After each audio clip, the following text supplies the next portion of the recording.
Hello, everyone.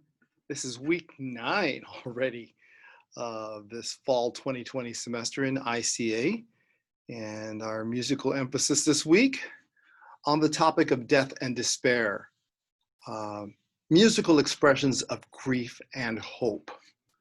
Um, Before I get into that, just a couple of announcements to make sure all of the slides and musical links that are connected to this lecture will be available for you. Of course, the recording is here for you. And then also the links. That is what your music quiz will be based on. Music quiz number 3 will be the Death and Despair quiz. And everything that we talk about today in this lecture will be, that's what you will be tested on. There's also a music event this week. And for the music event, look for the links under music event right after the forum post. Those links are what you are to listen to as if you were going to a concert. Once you attend that concert by listening to those links, then you will write your musical response to, which will be available there on your Moodle page as well. Please do not confuse the music links for the lecture as if they were also the music links that you will comment on for the music response. They're two different things. So the music links for Death and Despair, the lecture, all of those links that you will hear or that are associated with these PowerPoint slides, and they're also referred to in the PowerPoint slides, that's for your growth as a person who's appreciating the arts, and what you will be tested on in the music quiz, the third music quiz. Your music event has separate music, and that's the music you will discuss in written form in an essay in the music response form. If there's any other questions about that, please don't hesitate to send me an email or stop by, and I'd love to clarify that even further if I need to. Okay? Okay, Death and Despair, musical expressions of grief and hope. How is death and despair expressed in music? Well, first of all, music comes along so many of life's events, and many of life's events run the gamut of emotions. But in terms of music and death and despair, music is a source of comfort and can be a vehicle for expressing sorrow. Music also provides a place to reflect on life and eternity. In Ecclesiastes 3, it states that there is a time for everything and a season for every activity under heaven. A time to be born and a time to die. A time to weep and a time to laugh. A time to mourn and a time to dance. So even in the scripture that we are using here as a basis for our discussion today, there are references to death and despair, and there has to be a place given to that in our lives for that. Some vehicles for expressing sorrow in music include elegy, lament, or dirge. An elegy is a sad poem or a work expressing sorrow for someone who has died. We will also note now then the various kinds of characteristics. These are some of the most consistent characteristics that you will find that has an association with death and despair in music. So music in a minor key as opposed to a major key, low bass tones, and low range instruments, trombones, cellos, and double basses, especially from the orchestra. Those are all musical aspects, and also rhythmically, there is a slow, steady pulse. These are all characteristics of music associated with death. And so we will hear some examples of those. First, in terms of their instrumental form. And I have 3 examples, one of which I'm going to give you a live, well, it's live for me right now. It'll be recorded for you when you get this. But Chopin's March Funèbre, the funeral march, Chopin is a French, actually a French-Polish composer who lived in the early 1800s to about 1847, or 1849, excuse me. And he wrote two piano sonatas. And the piano sonata in B flat minor, its second movement is, he actually entitled it March Funèbre, or Funeral March. And it's marked with a lento, as meaning literally sad and somber.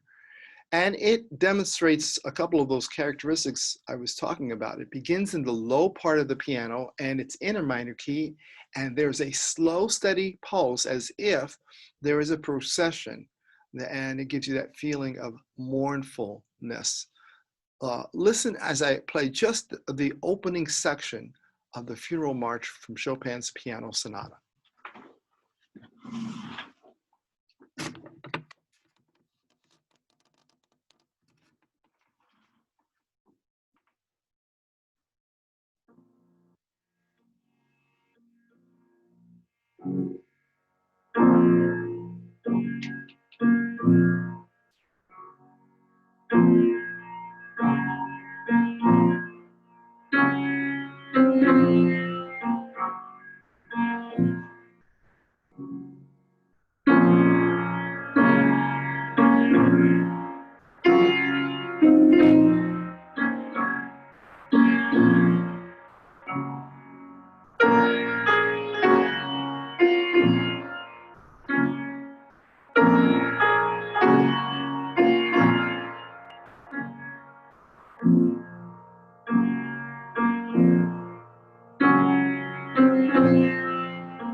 There you have it.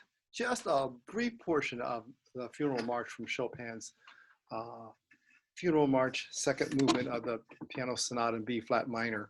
Did you hear the slow, steady pulse?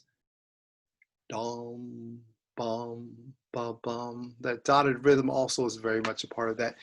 There are also two more examples that will be linked in your Moodle page. I want you to listen to these examples. Let me just touch on them briefly. Duke Ellington, a fantastic composer, jazz, but also contemporary music in the middle part of the 20th century. And the Black and Tan Fantasy has all the characteristics of a funeral march, and you'll hear it. And you'll even hear a quote of the Chopin work that I just played. You'll hear a quote, hear that kind of alluded to at the very end of this piece. So it's a kind of an arrangement or an instrumentation for what would be a small jazz combo using muted trumpets and saxophone, a heavy emphasis on percussion, and also piano as well. So listen to that and listen for that ending of the Chopin, just about 3 minutes. And then John Williams' Imperial March also resembles a funeral march. It's also known as Darth Vader's theme, and it's very fitting because of the darkness and evil and despair and destruction that is associated not just with the character of Darth Vader, but also the character and the feeling of that movie, The Empire Strikes Back. I think in the first three movies, that second movie ended a little bit more dark and despairing. And so the tempo will be a little bit more, if I can use the word, upbeat, but you can still feel the destructive and evil and darkness, that kind of quality in that music. So those three provide us, the Chopin, the Duke Ellington, and John Williams give us some instrumental examples Now we will shift over to requiems. The requiem is the mass for the dead, and in fact, I'll go right to the Latin text here. Requiem aeternam dona eis Domine, et lux perpetua luceat eis. Translation meaning, grant them eternal rest, O Lord, and may light perpetual shine on them. And in the Catholic Church, the service of worship is called the Mass, and the Mass for the dead is referred to as the Requiem, taken from the first word of the text that you find here. We'll have 3 examples of these. So I just want to just briefly mention them, and then we'll go into them. Starting from the bottom here, actually, the Requiem or the Gregorian chant, this will be the simplest form, where it is just one line of music, monophonic, men's voices singing that line of text that I showed you in the Latin text. After that example, you will then hear the Mozart Requiem in D minor, which was left unfinished at the time of his death in 1791. And this one's, again, it's based on the Catholic service for those who have died. But by the time Mozart gets it, it's really not just a service of worship, but it's actually become an art form, and really it is presented as a piece of classical music, even though it's based on the Mass. And then finally, John Rutter, a Requiem from the 20th century, completed in 1985, a contemporary setting of the Mass for the dead, also using scripture from the Psalms and the Book of Common Prayer from the Anglican Church. So those 3 will be set for you in links on the Moodle page. Let's go and just talk a little bit more about each of these in particular, and then you will be free to listen to those examples as well. The Requiem in D minor by Mozart. This work was commissioned by an eccentric count who wanted a Requiem Mass he could claim he composed in order to memorialize the recent passing of his wife. And so it's kind of unusual, but there were people like this that would go to a professional composer and ask them to write something, and then allow them to put not their name on it, but someone else's name on it. If you ever saw the movie Amadeus, there are mysterious myths of Antonio Salieri poisoning Mozart, and also being the one who mysteriously came to Mozart and asked him to compose this Mass for the dead, or the Requiem. But we can't prove that any of that's true, but the myths are out there. The truth of the matter is Mozart did become very ill, and he died before the completion of the work.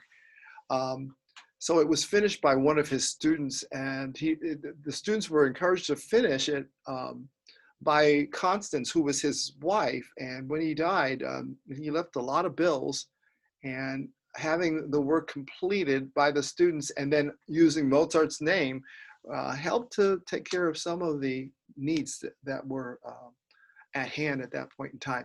So what we know is that I believe the first and second movement were mostly composed by Mozart. And you will hear in the first movement, again, the beginning of a low, brooding sound in the orchestra. The choir does come in with strong bursts, on those words, Requiem Aeternam. Feel free, if you want to, at this point, go right to that link and listen to it.